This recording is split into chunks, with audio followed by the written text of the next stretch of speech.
In this video, we're going to discuss minimally invasive spine surgery. We'll talk a little bit about my perspectives on what makes a surgery minimally invasive.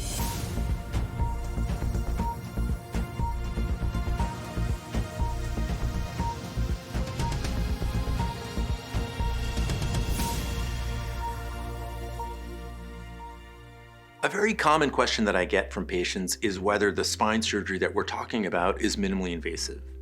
So it's important to recognize when we're trying to decide what surgery to do for patients that it starts from trying to define a set of goals. Like, what are we trying to accomplish for that particular patient?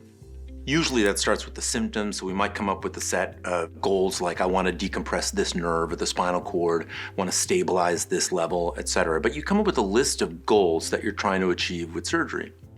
And then the next step, if you're a complex spine surgeon like me, is to kind of go through all of the different techniques that you have available to you to figure out what's the most effective way of achieving those goals. Now, one of the challenges with these different techniques is they all come with different degrees of collateral damage, maybe muscle trauma or exposure from the front or incisions in different places. And we have to weigh all of those things to figure out, first and foremost, what technique is going to be the most effective at achieving the goals of surgery, and then figure out which of those techniques has the least collateral damage. That, in my opinion, is what makes something minimally invasive.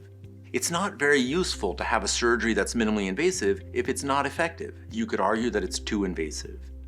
The goals always dictate the type of surgery that's necessary, and minimally invasive surgery is really all about keeping the invasiveness and the collateral damage as low as possible without sacrificing effectiveness. I hope you find this information and explanation valuable. If you have and you enjoyed the video, please click like and subscribe. If there's any other questions or comments that you have or things that you'd like to see me cover in future topics, please feel free to leave them in the comments section below.